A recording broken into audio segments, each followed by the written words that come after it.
I've owned a Mini-14 for years, and let me tell you, it's not the gun people think it is. Behind the cowboy aesthetics and Woodstock charm, there's a whole side to this gun Ruger never really talks about. And once you dig into it, you start seeing the Mini in a whole different light. What's up, everyone? This is Ted from Line 45. And today, let me give you a rundown of the Mini-14, its strange history, the stuff Ruger quietly left out of the manual, and the reasons why you're missing out if you don't have one this 2025. Before I start, I would really appreciate it if you would push those buttons below, the subscribe button, the notification bell, all of them. This is not necessary, but those little clicks help a brother out. Plus, it pushes me to give you more valuable gun-related content on your screen. Now, buckle up, and let's get back to the video. The Mini-14 was never just a shrunken M14. If you grew up thinking the Mini-14 was just a baby M14, you weren't completely wrong, but that's only half the truth. I've fielded more than a few over the years, and what you start to realize is that Ruger built this thing with a very different philosophy. When Jim Sullivan, the same guy who helped design the AR-15, teamed up with Bill Ruger in the late 62nd, they weren't trying to make a military rifle. They wanted a civilian-friendly carbine that looked classic, ran reliably, and didn't scare the neighbors. By the time it hit shelves in 1973, the Mini-14 packed a short-stroke gas piston setup inspired by the M1 Garand, with a rotating bolt, self-cleaning system, and a stamped vibe that reminded people of older warhorses. What's funny is how early models, especially pre-180 serials, had all kinds of quirks. Some had thin barrels that couldn't hold zero when they got hot. The bolt hold open would lock after the last shot, but you had to reach inside and pull it down manually. It was rough around the edges, but also rugged as hell. People used it on ranches, on patrol duty, and even in prison towers. Not because it was pretty, but because it just worked. Ruger quietly made refinements over time. Heavier barrels, improved heat shields, scope mounts, and ghost ring sights. But they never marketed those changes as fixes. They let the rifle's image do the talking, and that's where a lot of folks still get it wrong. Let's keep going. The Mini-14 is mechanically interesting. Mechanically, the Mini-14 stands out because of how it blends old-school reliability with simplified modern production. It uses a short-stroke fixed piston gas system, a scaled-down version of the M1 Garand and M14 design. But what's unique is that the gas system is self-cleaning, and the op rod rides inside the stock, not above like on an AR-15. That gives it a smoother recoil impulse and keeps gas and carbon away from the receiver. Also, the bolt locks into the receiver with a Garand-style rotating action, and the recoil spring assembly is nested under the bolt carrier, not behind it.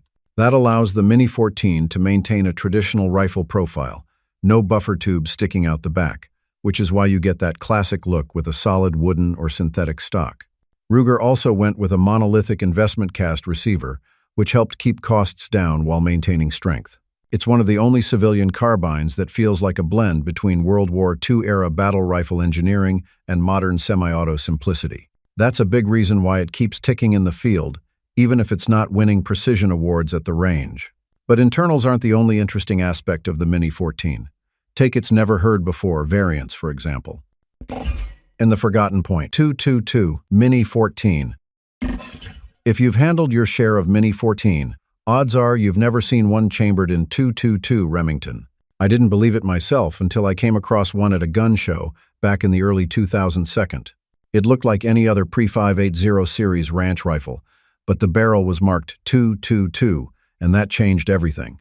Ruger made this limited run specifically for export to countries where civilian ownership of military calibers like 5.56 NATO or 223 Remington was flat-out banned. We're talking parts of Europe, Latin America, and even Australia during certain import restriction periods. That version of the Mini-14 was nearly identical in function. Same action, same rotating bolt, same short-stroke gas piston, but legally different enough to get around international laws. You won't find this variant in most Ruger catalogs or official timelines. It's not something they talked about, probably because the demand was so low stateside.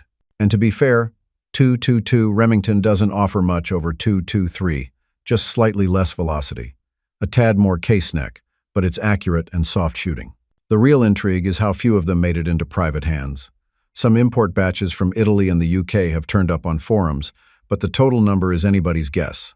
Ruger never released production figures, and most American shooters still don't know this version ever existed. It's not collectible in the flashy gold plate sense, but it's one of the strangest corners of the Mini-14 lineage. And speaking of rare and under the radar, let's shift gears to a variant Ruger barely even supported after they launched it. The Mini-30. Back when surplus 7.6 2x3 ammo was flooding into the States and AKs were getting imported by the crate, Ruger made a move. In 1987, they rolled out the Mini-30, which is a rifle that looked and felt like the Mini-14 but chambered for the Soviet cartridge. On paper, it made perfect sense. Match the reliability of the mini-action with an affordable, soft-kicking 30-caliber round that could drop hogs and deer just fine. I picked one up in the early 2002 for brushwork in Oklahoma. It ran steel case ammo without complaint and handled like a proper utility rifle, especially in the thicker timber. But Ruger never really backed it up with infrastructure. For one, factory mags for the Mini-30 were scarce and overpriced compared to AR or AK mags. And aftermarket support was hit or miss. Worse, the early Mini-30 had firing pin profiles better suited for softer commercial primers. You ran steel case Wolf or Tula, and light strikes weren't uncommon, especially when the hammer spring started to wear. Ruger improved this over time, but the damage was done. The Mini-30 became a good idea rifle that Ruger never fully committed to. It's wild because the demand was there. Even today, a lot of guys would rather hunt hogs or whitetails with a 30 cal carbine than a 223. But Ruger kind of left it on the shelf. They focused on other models, and the Mini-30 quietly aged into obscurity. But you know who took the Mini-14 more seriously? Certain police departments and even foreign military outfits. The Mini-14 goes to war. People tend to think of the Mini-14 as a ranch rifle or a truck gun, and sure, it's had that reputation for decades. But let me clear something up. This carbine went places most folks don't know about. I've seen photos of Mini-14 gigabyte models riding in cruiser racks back in the 82nd, issued to rural deputies and corrections officers who didn't need a full-blown M16 but wanted more punch than a shotgun. The GB stood for government barrel and featured a threaded muzzle, bayonet lug, flash hider, and a side-mounted sling swivel. Ruger never hyped it on the civilian side, but behind the scenes, they sold thousands to law enforcement agencies in the U.S. and abroad. One of the longest-standing users of the Mini-14 is the Royal Bermuda Regiment. They issued Mini-14 GBs for over 3 decades, only recently replacing them with newer NATO-caliber rifles. There's also evidence of limited use by French prison units and even Peruvian law enforcement. Some federal agencies in the U.S., including DOE security contractors, also reportedly ran Mini-14 second for site defense in the late Cold War years. Even more interesting is the AC-556, the full auto version of the Mini-14. Select fire, 3-round burst, folding stock. It was Ruger's answer to the M16, just never adopted widely. But it did get into the hands of certain SWAT teams and was issued overseas in tiny numbers. You can still find pre-1986 transferable AC-556 second on the NFA market. Ruger didn't promote these contracts much. They kept the Mini-14's image clean and civilian, friendly. But the gun saw real-world uniform duty, and it performed. That's why, when it showed up in high-profile incidents later, it sparked debate that Ruger still doesn't want to revisit. The Mini-14's dark legacy. Now this is the part Ruger would rather not talk about, and honestly I get why. The Mini-14 isn't just a rifle with a long ranch record. It's also been center stage in some of the most infamous and tragic events in modern history. The 1986 FBI Miami shootout? The suspects were firing a Mini-14. Despite being outgunned and outarmored, that rifle ran flawlessly and laid down serious damage, leaving 2 agents dead and changing how law enforcement approached armed confrontations. The FBI ditched revolvers after that. It wasn't the gun's fault, but it showed the Mini wasn't just some casual plinker. Then there's the 1989 École Polytechnique massacre in Montreal. A legally obtained Mini-14 was used in the killing of 14 women and injuring many more. Fast forward to 2011-inch Norway, where Anders Breivik used a Mini-14 and a Glock 17-inch, the Utoya Island mass murder.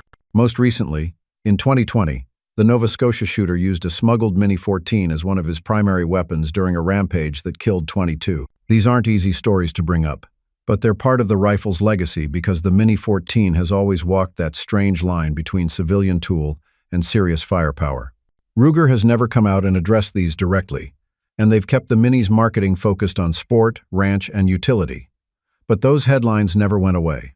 They live in the court documents, the after-action reports, and the hard conversations. And yet, through all that, the Mini-14 kept selling. So let me talk about the one feature Ruger almost never highlights, but finally got right after decades of user feedback. Accuracy, or rather, what they did to finally fix it. The accuracy fix Ruger quietly pulled off.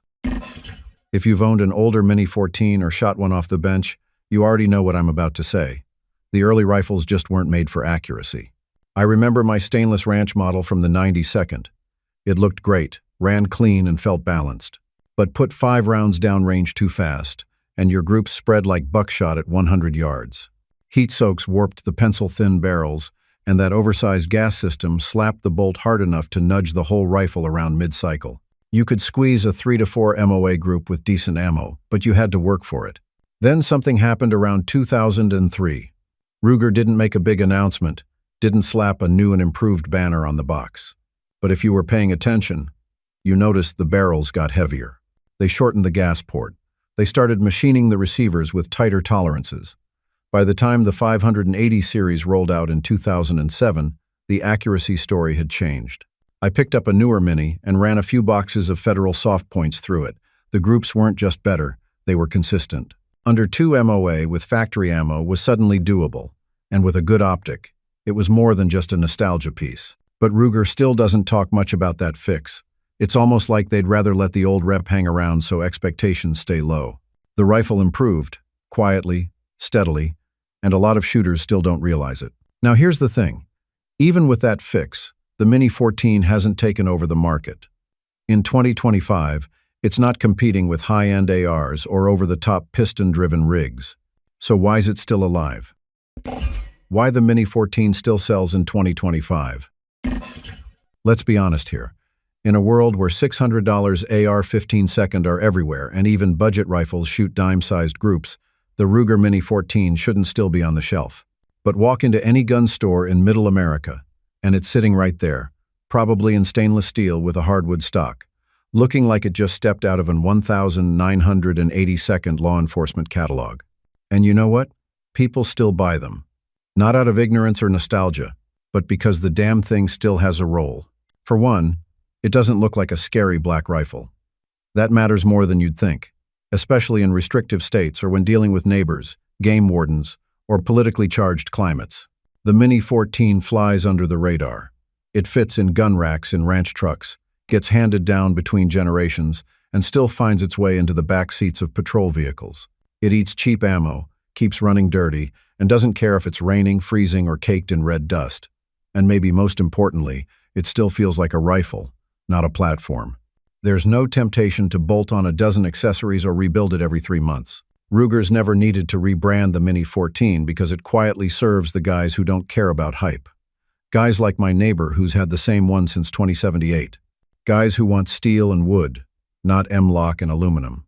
And for those of us who know the Mini's history, warts and all, that legacy matters. They won't put that on a box. But that's why it's still alive.